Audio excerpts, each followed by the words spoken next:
Phenomena that escape the laws of ordinary science are manifesting everywhere and are revealing the action of a free and intelligent will as their cause. Reason tells us that an intelligent effect must have an intelligent force as its cause, and the facts have shown that this force can communicate with human beings through physical means. Allan Kardec, The Spirits Book. I want to take a closer look today, and I have an idea for an experiment.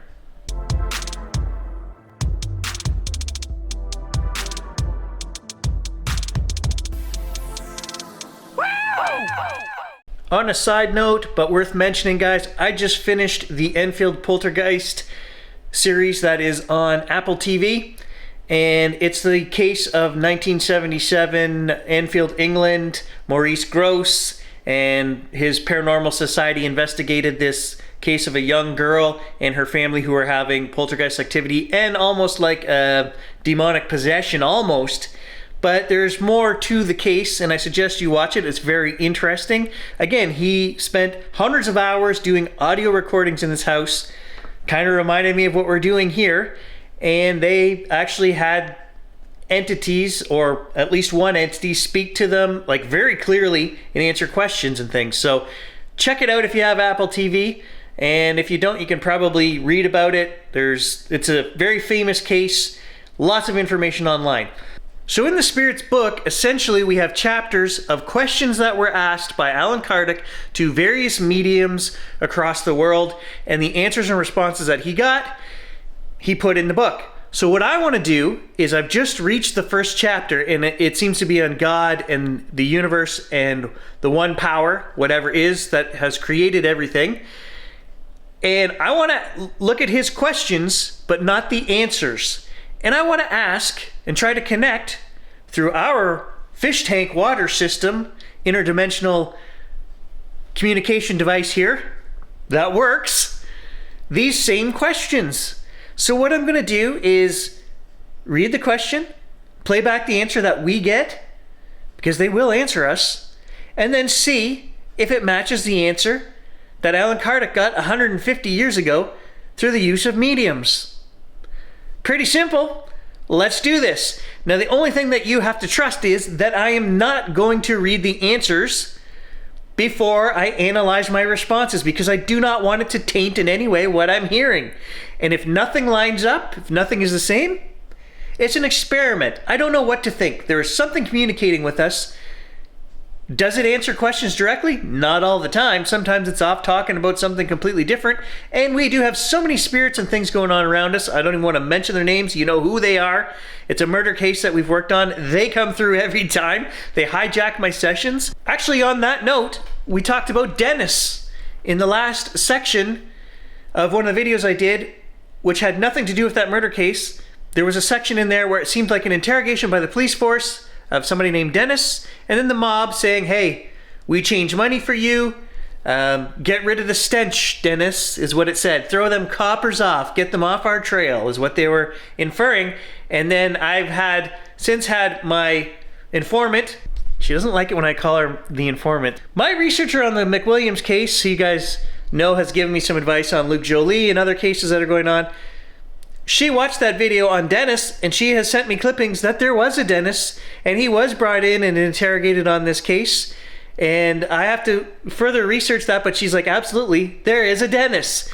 I didn't know that. The spirits told us it's there. So they do answer questions, and that's just another example, another proof from 60 years ago of somebody that was involved in a case that I have no clue about. And I'm still not entirely sure what his role in this murder case is. We think we know, right? He was working with the mob, but was he doing favors for them? We don't know what he was doing for the mob in return for them laundering his money, because it clearly told us that's what they were doing for him. But anyway, back to the Allan Kardec Spirits book. Let's ask some questions. Okay, so I've got 13 questions here, and I don't even know how many he asked. I stopped at 13. That's enough for us to investigate right now. They are italicized and the responses are right underneath them, but I will tell you, I did not read any of the responses, even by accident.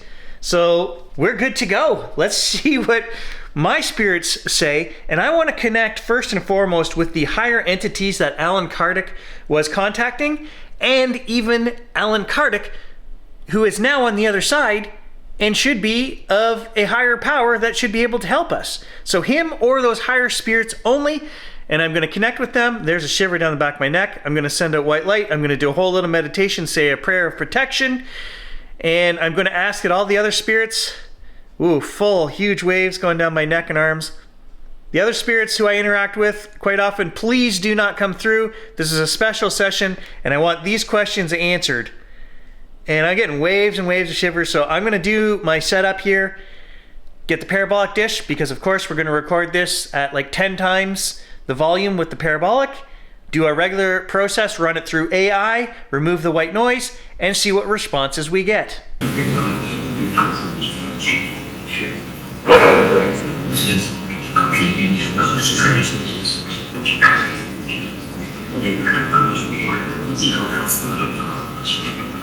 Oh, I am just inundated with shivers, guys. I'm sitting on the stairs, setting up for this experiment, and we've got things that are coming through right now which have already blown my mind in the first 10 seconds. He knows us. Check them, check.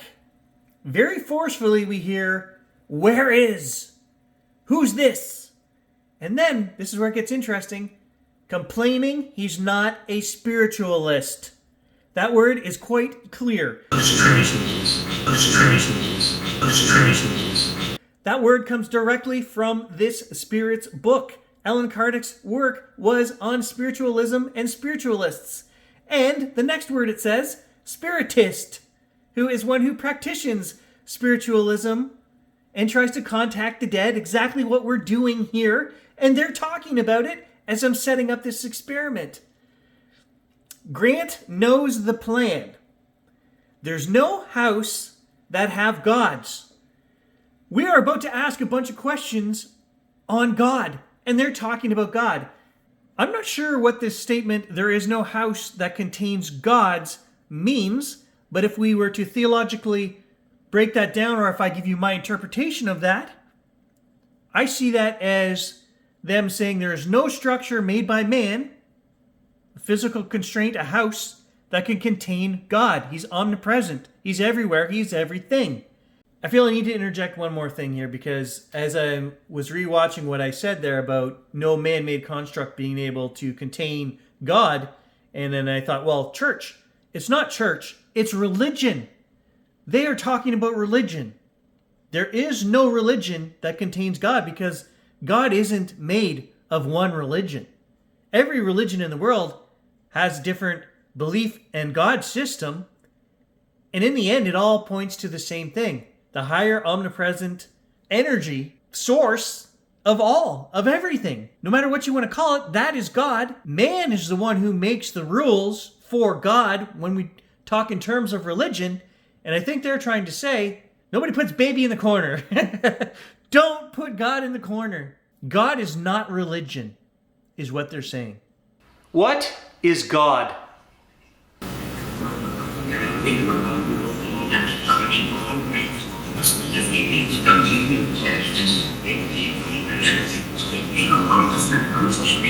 Okay, and the answer that Allan Kardec got through his various mystics, what is God?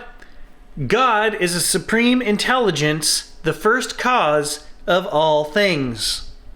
What is meant by the infinite?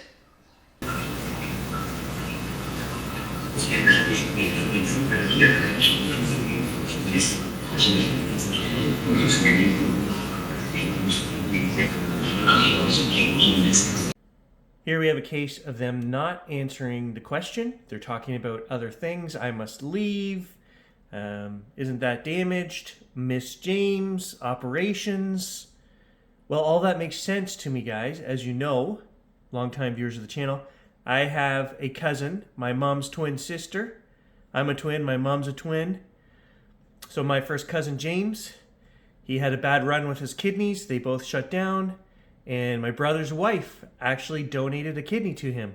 And so are they talking about James? I don't know. The other thing that I hear at the end that seems very familiar to me is the name Avis. We get a female voice saying, I'm sending Avis. And that intuitively, as I'm listening to this, seems familiar to me. I can't explain that. I don't know anyone named Avis, but I think I do because that name seemed familiar to me. It's not a common name. You would think when I ask a question and I edit this and I'm listening that I'm trying to listen for the answer to that specific question. No, you can't do that, guys. That would be biased. What I do is I just simply listen. And whatever they say, whatever comes to me naturally, I hear it makes sense. That's what I put. I can't try to force an answer to a question that they don't answer. I don't know why they don't always answer. But what they're talking about still makes sense to me here. And what answer did Allan Kardec get when he asked his medium friends what is meant by the infinite? That which has neither beginning nor end, the unknown. All which is unknown is infinite. Not the answer I was expecting. All which is unknown is infinite. Where may we find proof for the existence of God?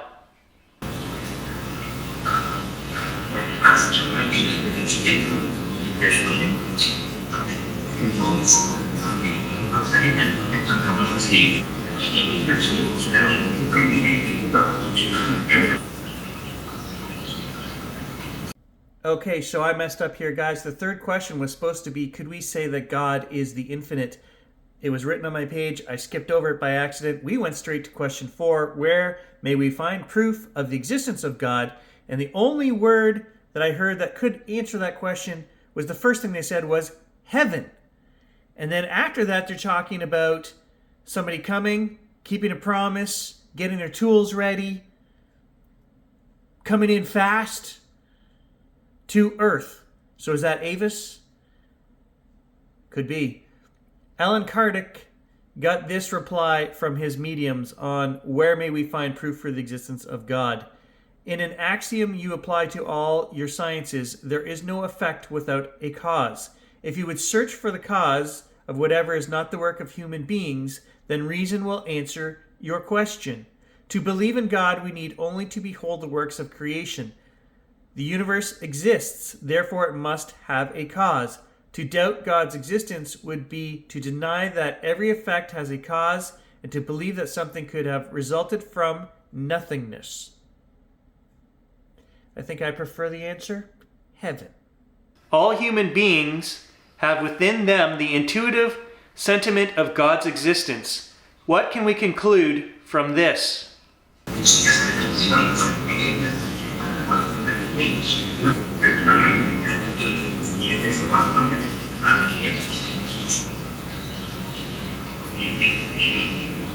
And the Spirit's book says, in answer to that question, that God exists, otherwise where would such a sentiment come from if it were not based on something real? This is an application of the principle that there is no effect without a cause. Mightn't our inner sentiment about the existence of God be the result of education and the product of acquired ideas?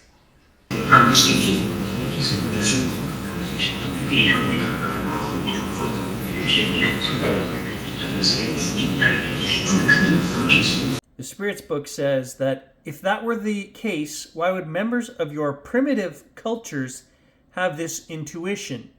If the sentiment of the existence of a supreme being were only the product of education, it would not be universal. Like all scientific ideas, it would only exist in the minds of those who received such education.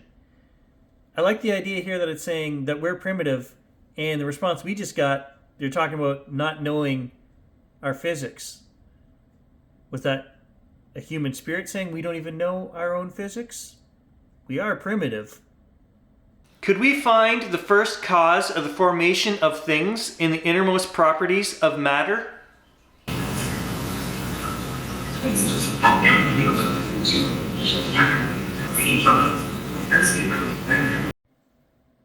Alrighty, day 3. I didn't change my shirt. 6 o'clock in the morning. Still editing. Question 7. Could we find the first cause of formation of things in the innermost properties of matter? The response Even if you could, what in turn would be the cause of those properties? There must always be a first cause. So higher spirits are supposedly coming through mediums, answering his questions. And that was the best they could do? I at least hear in the response I got, materials. Yes. That makes more sense. Could you find the cause of the formation of things in the innermost properties of matter? Yes. Matter makes things, material. It almost seems to me that these answers that are in this book, I was going to say, are using the verbiage of the time. But would the spirits speak to you in the way you speak? Yes, I guess so. They speak to us using words that we know. Again, makes me think, is this all just ear pareidolia? What about the idea that attributes the first formation of all things to an accidental combination of matter, i.e., chance?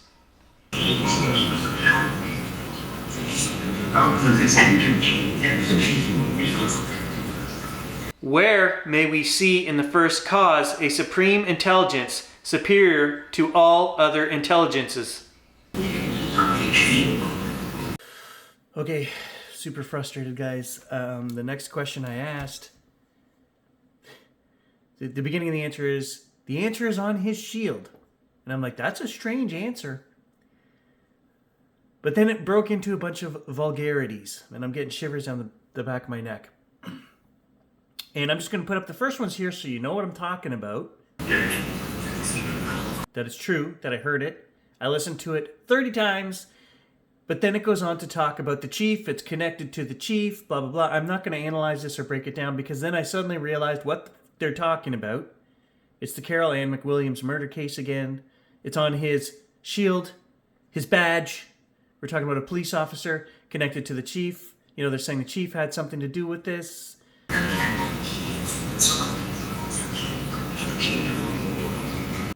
We talked about this before. Okay, I'm so over that case. Guys, it's frustrating. I'm trying to let you know where I'm coming at from working on this for 20 damn hours. I'm going to speed through the last of these questions. And if, I supremely tried to connect to something other than these spirits that are always around, to something higher, and I wanted direct answers. And this video started out so phenomenal with those words. But as we've gone here, I feel it's all over the place. Again, we're not getting the direct answers I want. And I'm just putting this in here because this is all an experiment and I need you to know how I feel. And I'm tired of Carol and Jack McWilliams. Okay, so here I am sitting here, guys, frustrated as hell. And then I realized what I was listening to. Okay? This is dead people answering us. They clearly said the chief, the bullets, things we've heard a dozen times about this other case. So as frustrated as I am that I'm trying to do something else and get answers to prove divinity connection to something higher, we are proving that through this connection that I have with Carol and Jack and that case. I'm going to end this video here because it's just long, it's draining. I'm exhausted from working on this for 3 days. And I have to laugh, really, okay? I was super frustrated, like 10 out of 10 frustrated guys that they came through again and stole my session. But that's proof. That right there is the proof that we're after. Even though they're not telling us anything substantial that I can go out and physically find something to link to a message from the dead, which is what I want, they're still coming through and they're hammering this, you're not done with our case. And I will work on their case again. But for now, guys, I'm exhausted and this video is done. Leave a comment below. Let me know what you think, and I'll catch you in the next one.